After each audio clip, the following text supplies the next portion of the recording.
They lay scattered across the dust, bones, broken and forgotten. No names. No breath. No hope. A silence so deep, even the wind dared not speak. Then, a voice broke through the void. "Prophesy to these bones," it said, and the earth began to tremble. What kind of man dares to speak life into death? What power can summon a nation from its grave? Who was he, this prophet who saw beyond ruin and dared to believe when all faith had perished? In the shadows of exile, when Jerusalem was nothing but ash, God whispered to one man, and what followed would shake heaven and earth. If one man's faith could awaken a valley of bones, what could yours awaken? Stay with me till the end, and if you still believe that faith can raise the dead, then subscribe now. If not, let your silence echo among these bones. Before the valley of bones, there was a city, Jerusalem, the heartbeat of a nation, where the temple once glowed with the presence of God, but power had turned to pride and faith to rebellion. The kings of Judah, once chosen to uphold righteousness, had grown corrupt. The priests defiled the sanctuary they were called to protect, and prophets, silenced or ignored, warned of judgment that no one wanted to hear. Far to the east, an empire was rising, Babylon. Its king, Nebuchadnezzar, was a storm sweeping across the ancient world, devouring nations, breaking thrones, and bending kings to his will. Judah thought itself safe, God's chosen, unshakable. But arrogance blinds even the faithful. In 597 BC, Babylon came. Jerusalem's gates were torn open, its treasures looted, and its people shackled. Among the captives was a young priest, Ezekiel, son of Buzi. Born in Jerusalem, raised in the traditions of the temple, he knew the sound of sacred hymns and the scent of burning incense. But now, those memories were dust beneath foreign skies. The exiles were taken to the land of Babylon, to a place called Tel Abib, beside the Chebar Canal, a river that flowed through a land of idols. Here, surrounded by despair, Ezekiel turned 30, the age when a priest would begin service in the temple. But there was no temple. No altar. No place to meet his God. Yet, God found him there, not in the holy courts of Jerusalem, but in the filth of captivity. And for the first time in history, the glory of God would appear outside the temple, riding upon the storm, upon wheels of fire. It was here that Ezekiel would learn the truth that shaped his destiny, that God's presence is not bound by walls, nor by nations. He travels with his people, even into exile. This was the beginning of his transformation, from priest to prophet, from servant of ritual to voice of revelation. His message would become a paradox, judgment and restoration, wrath and mercy, destruction and rebirth. And through his visions, humanity would learn that even in exile, the Spirit of God still moves. If you believe that God still speaks in moments of despair, press subscribe now. And if you don't, tell me why not in the comments below. Because this story is not only about ancient Israel, it's about you and whether you can still hear his voice in your valley. Chapter 1. The Vision and Prophetic Call. It had been 5 years since the exile began. 5 years since the gates of Jerusalem had fallen, since the songs of Zion had turned to cries in Babylon. The captives lived by the river Chebar, in a foreign land where idols stood taller than men, and the air smelled of incense not offered to the God of Israel. Among them sat Ezekiel, a priest without a temple, a man without a home, a soul burdened with the memory of glory now gone. Then, the silence of exile broke. He looked up from the river's edge, and the air began to move, not like a passing breeze, but like creation awakening. A windstorm, coming out of the north. Lightning flickered inside a vast cloud, and within that cloud, a radiance brighter than fire itself. It was not the light of the sun, it was the glory of God.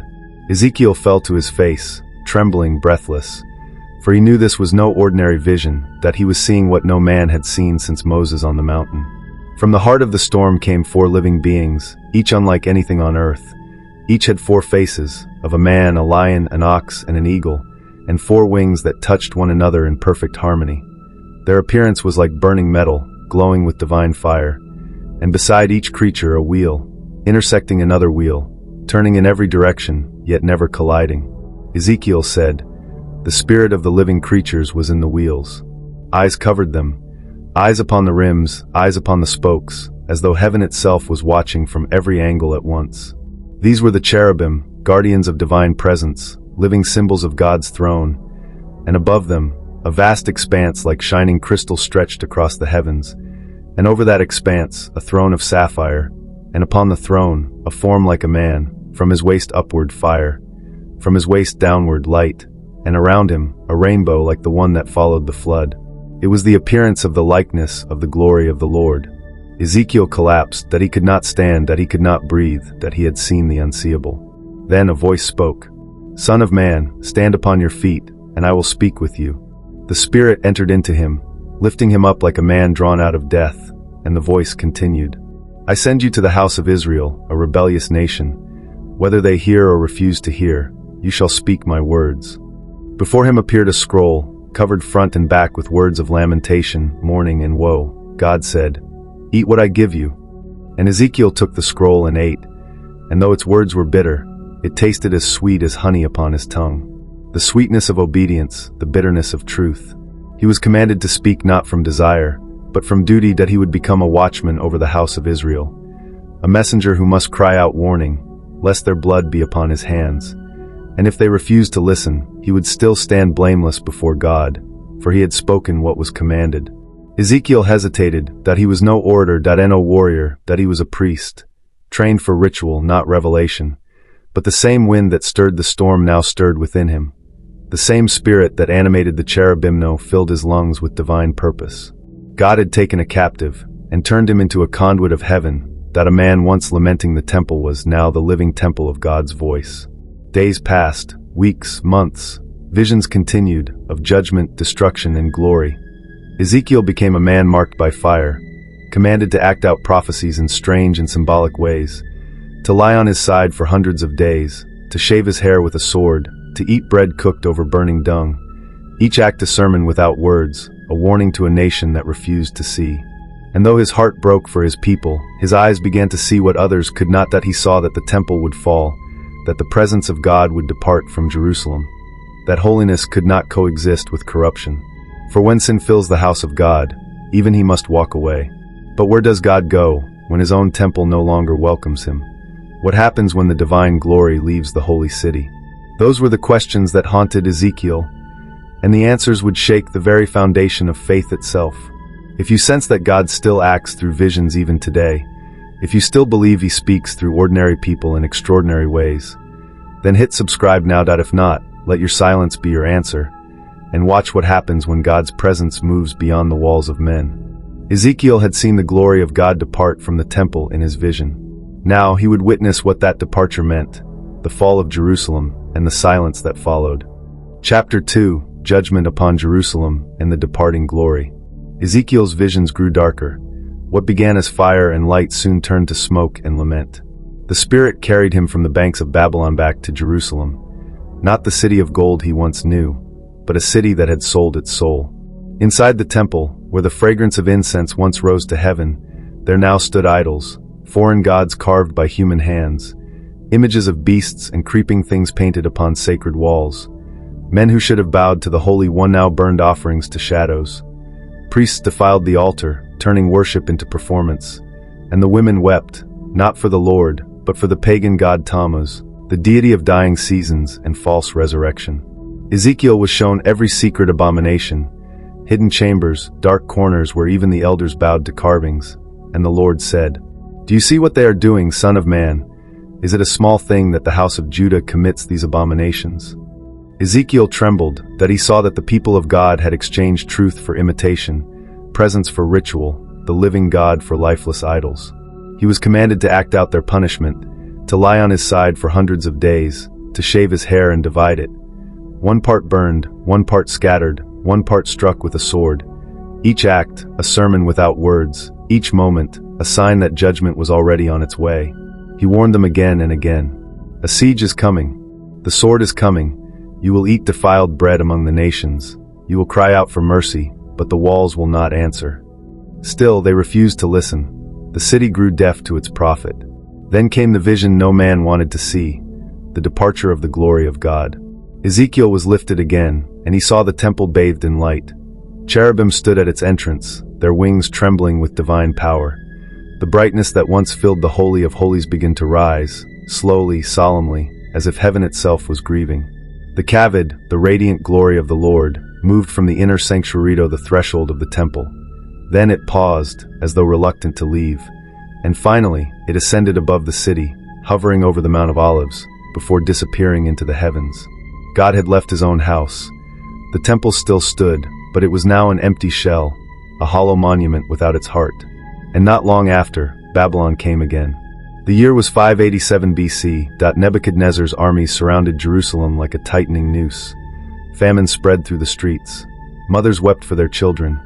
The holy city, the pride of Judah, was crushed beneath foreign boots. Flames devoured the temple Solomon had built.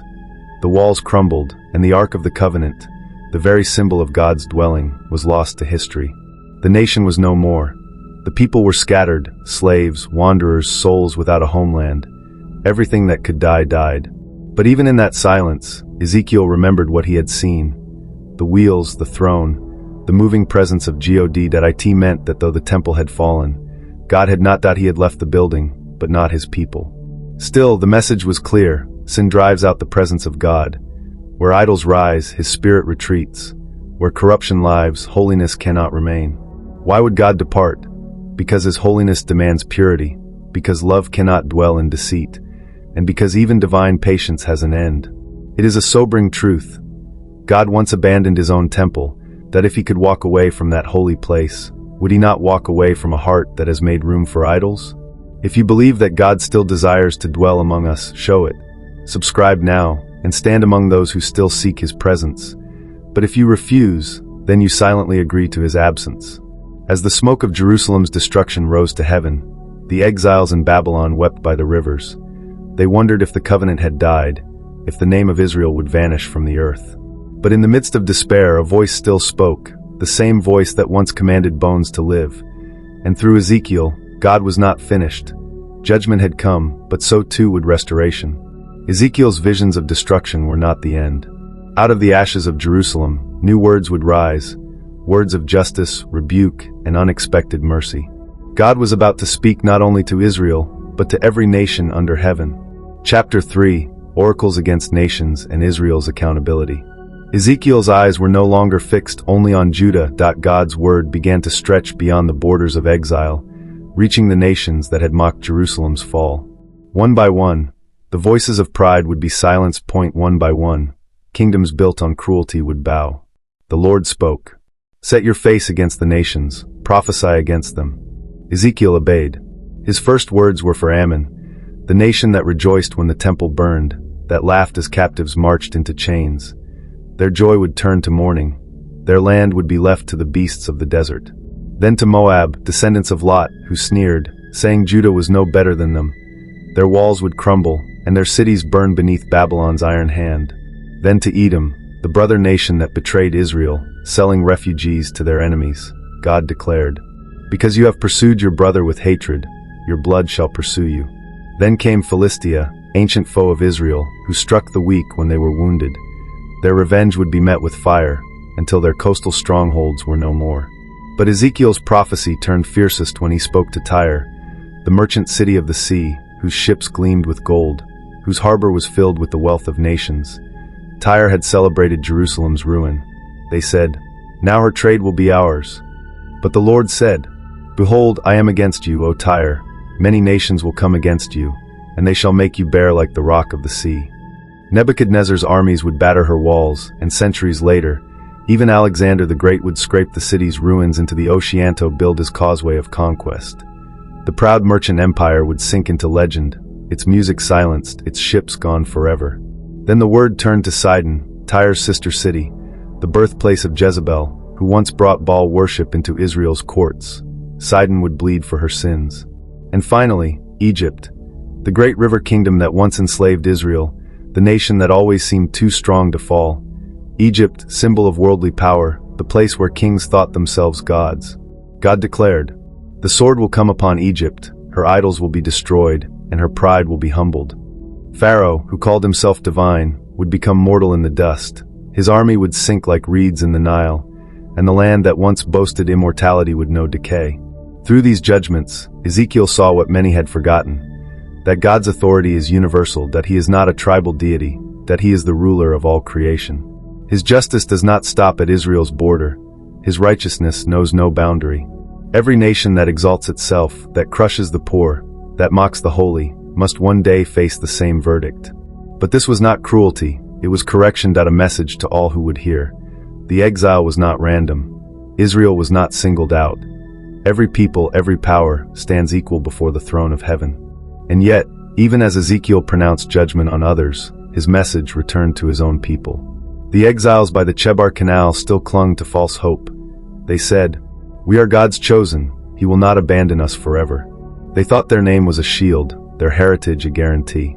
Ezekiel shattered that illusion. He declared, "The soul who sins shall die. The righteousness of the righteous shall be upon him, and the wickedness of the wicked shall be upon him." No title, no ancestry, no religious habit could save them. Each man stood alone before God. He reminded them that holiness is not inherited, it is lived. Faith is not protection, it is obedience. And again, the Lord's words thundered through Ezekiel. "Son of man, I have made you a watchman, that if I say to the wicked, 'You shall surely die,' and you do not warn him, his blood I will require at your hand. But if you warn him, you have delivered your soul." Ezekiel bore that weight like fire in his bones, that he was no longer a man of exile. He was a man of accountability, a prophet who would rather be despised than be silent when truth was demanded. And yet, amid the warnings, a whisper of hope began to stir. A remnant would remain, a small people purified through suffering. They would carry the covenant forward. Through them, God's promise would not die. The nations would fall, kings would rise and vanish, but his word would endure, speaking through judgment and even through exile. It is a terrifying thought, that the God who judges nations also weighs the hearts of individuals. No country, no king, no person escapes his scales. So ask yourself, if justice is truly blind, where would you stand? If you believe that God's justice is real, that his ways are fair even when they pierce the soul, then subscribe now, and stand with truth before the world forgets it. But if you won't, if you prefer silence to conviction, then perhaps fairness isn't what you seek after all. Ezekiel's eyes, once fixed on judgment, now turned toward something impossible, a vision not of wrath but of resurrection. The story of Israel was not finished. In the midst of death, God was about to prove that he still gives life. From the ruins of nations and the graves of a scattered people, Ezekiel was carried by the Spirit into a valley unlike any other, a valley filled with dry bones. And there, he would witness what no prophet had ever seen before, life returning to the dead. Chapter 4, the Valley of Dry Bones and the Promise of Resurrection. Exile had crushed every dream. The people of Israel no longer sang by the rivers of Babylon. Their harps hung silent upon the willows. Their identity, their hope, their covenant, all seemed as lifeless as dust in the wind. And then the Spirit came. Ezekiel was lifted from the land of captives and carried by the hand of God into a valley that stretched beyond the horizon. It was silent, the kind of silence that breathes death. Before him lay bones, scattered across the ground as far as the eye could see. Human bones, dry, bleached by years of sun and wind. No flesh, no life, only the remains of what once was. The prophet stood among them, and the Spirit said, "Son of man, can these bones live?"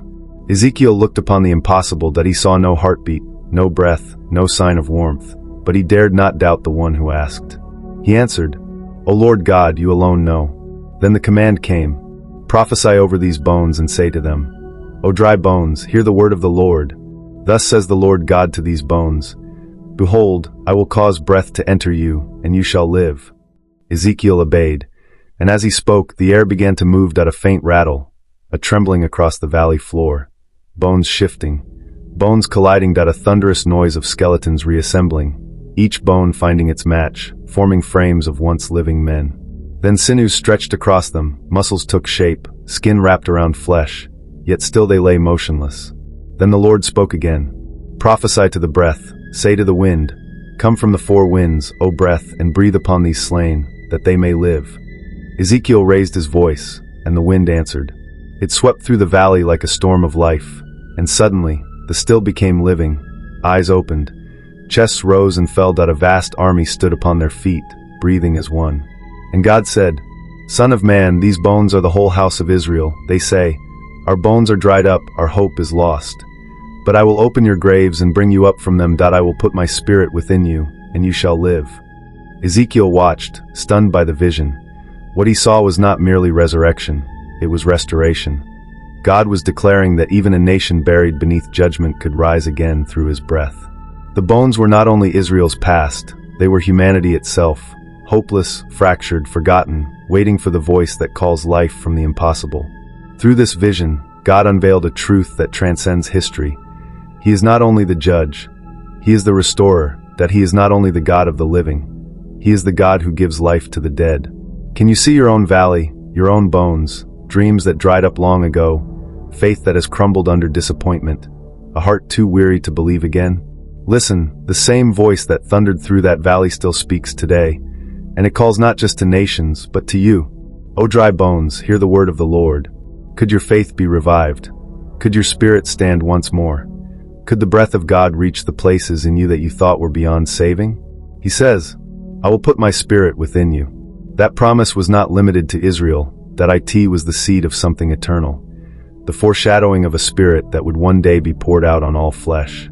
From the bones of a broken people, God would build again. From despair, He would birth renewal. From silence, He would summon song. If you trust that God can resurrect what is dead in your life, your courage, your peace, your calling, then hit subscribe right now. Do not wait until the bones grow colder. If you will not, then understand this. You're not rejecting a channel. You're refusing the breath that could have made you live again.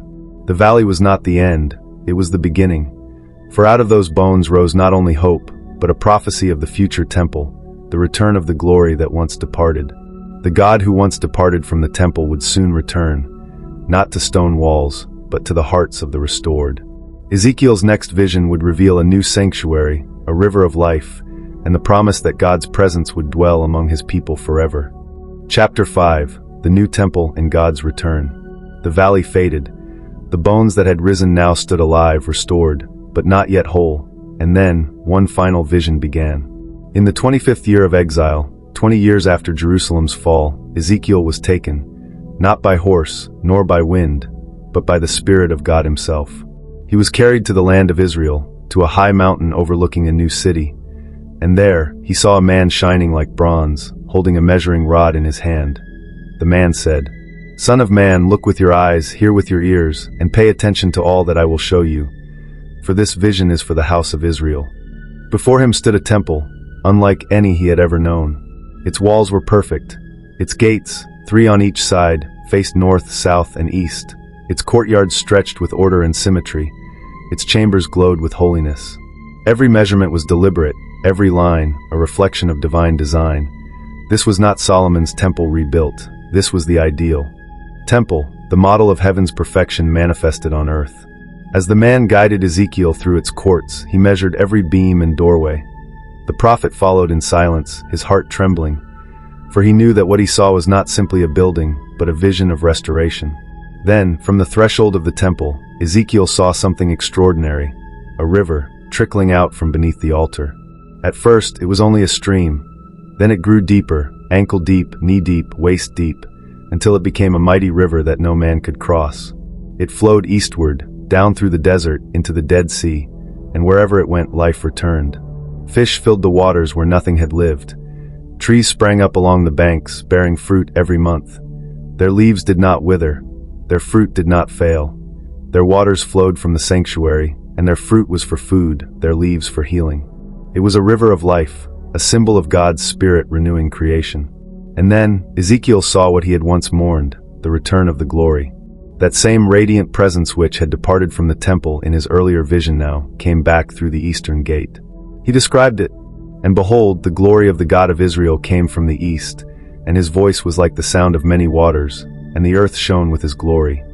The brightness filled the temple like the rising of the sun after a night of exile, and Ezekiel fell upon his face once again. The Lord spoke, Son of man, this is the place of my throne and the place of the soles of my feet, where I will dwell in the midst of the people of Israel forever. The covenant, once shattered by sin, was renewed. The people who had been scattered would be gathered again. The name of the city from that day forward would be YHWH Shammah. The Lord is there. The vision unfolded further. The land was divided among the 12 tribes once more, each restored to its inheritance. Priests ministered in holiness. Worship was pure, no longer defiled by idols. Justice flowed like water, peace covered the land like dawn mist. And in this new temple, Ezekiel saw not just ritual restored, he saw relationship restored. For centuries, humanity had sought God in buildings. But now, through this vision, God revealed something greater. He does not desire stone walls, he desires living hearts. What Ezekiel saw was both literal and prophetic. For Israel, it promised a rebuilt faith, a people re-centered around holiness. But for generations to come, it would point toward a deeper truth, that one day God himself would become the temple, not made by human hands, but in the flesh. Centuries later, another man would stand among the ruins of Jerusalem and declare, "Destroy this temple, and in 3 days I will raise it up." That man, Jesus of Nazareth, became the fulfillment of Ezekiel's vision, that he was the presence of God dwelling among men. The glory returned not to buildings, but to hearts. Through him, the Spirit became that living river flowing through humanity, bringing life wherever it touches. And now, the same question remains for you. Will you let God build such a temple within you? Or will you continue erecting idols of comfort, pride, and self? Will you let the river flow through your soul? Or will you remain dry, unmoved, unhealed, live? If you long for God's presence to dwell in you, if you desire His Spirit to flood your heart as it did that holy sanctuary, then subscribe now. Not because a button saves you, but because faith without action is stillborn. Take the step, join the journey. And if you don't, then tell us why in the comments. Because maybe, just maybe, your doubt will spark someone else's faith. The prophet who once saw God's glory depart now watched it return. And in that return, every exile found a promise, that no matter how far we drift, the glory of God can always find its way home. Ezekiel's visions had come full circle, from judgment to resurrection, from absence to presence. But before the book closed, one final truth remained. What is the legacy of such a prophet, and what does his message mean for us today? Chapter 6, Legacy, Interpretation and Relevance. The visions had ended, the scrolls were sealed, and the man who once walked among exiles had written words that would echo through eternity. Ezekiel's journey had spanned roughly 22 years, from 593 to 571 BC, a lifetime of prophecy, anguish, and divine revelation that he had spoken to captives beside a river in Babylon, and through those words, God had preserved the heartbeat of a nation. After 571 BC, the sacred record falls silent. The prophet who once stood between heaven and earth fades from the pages of history. But tradition whispers that he died in exile, an old man still longing for Jerusalem, still waiting for the full restoration he had seen in visions. His tomb, it is said, lies in Al-Kif Laraq, a site venerated for centuries by Jews, Christians, and Muslims alike. Pilgrims have journeyed there for generations, to honor the man who dared to speak when all others despaired. And yet, though his voice fell silent in time, his message never did. Scholars and theologians still wrestle with Ezekiel's words. His book stands divided into 3 sweeping movements: judgment, nations, and restoration, the descent, the reckoning, and the return. Some have called his writing apocalyptic, a bridge between the prophets and revelation. Others see in his visions the seeds of Jewish mysticism, the chariot of God, the living creatures, the fiery wheels that symbolize divine omnipresence. Historians note his precision, his obsession with detail, measurements, numbers, symmetry, as though the holiness of God demanded order in a world fallen into chaos. And though scholars may debate the structure, the message remains unchanged. God is holy, God is just, and God restores. Ezekiel's imagery, the valley of dry bones, the new heart and new spirit, the returning glory, became foundational to later theology. His words echo in the New Testament, when Paul speaks of the resurrection, when Jesus breathes upon his disciples saying, "Receive the Holy Spirit." It was Ezekiel who first revealed that divine presence was not bound to buildings, nor confined to geography. He declared a truth that still resounds, that God dwells wherever faith endures. And so the question reaches us that in an age filled with idols of our own making, not carved from wood or stone, but from pride, greed, and distraction, Ezekiel's cry still rings. Turn and live. His message is not ancient history, it's a mirror, because every one of us has known exile, not of body but of soul.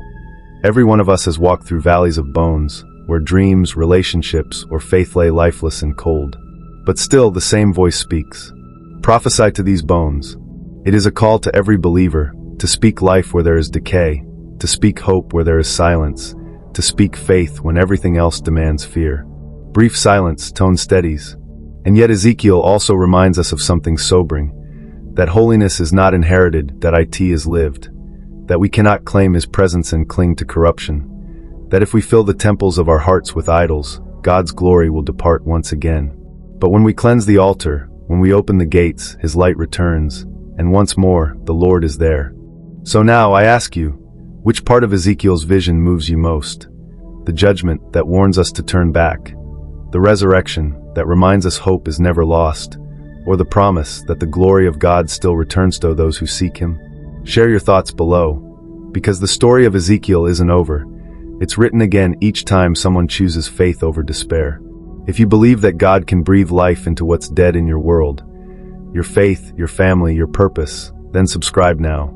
Let it be your declaration of hope.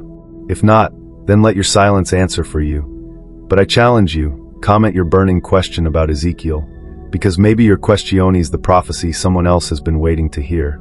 And remember, even when the bones seem dry, the wind of God still moves. Ezekiel's words would outlive empires. His vision would outlast Babylon. And his message, that God restores the broken and revives the dead, remains the eternal heartbeat of hope. We began in a valley, surrounded by bones, that we heard the echo of a voice that refused to give up on what was dead, that we saw a priest turned prophet, a people broken by exile, a city reduced to ashes, and a God who still refused to abandon them.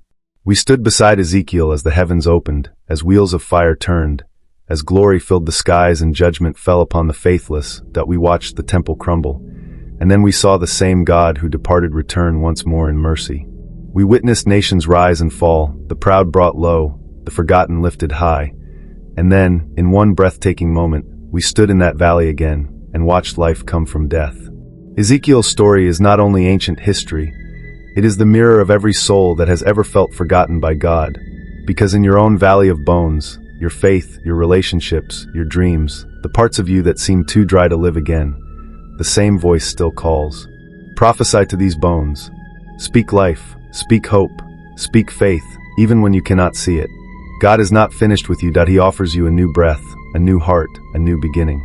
And just as his glory returned to the temple, so too can his presence return to you. If you want to walk in that resurrection, if you're ready for the Spirit of God to breathe through every lifeless corner of your life, then subscribe now. Let this be your first step of faith. Share this video with someone whose bones need life. Comment your story, I'm reading them all. And together, let's prove that even in a world of ruins, faith still rises.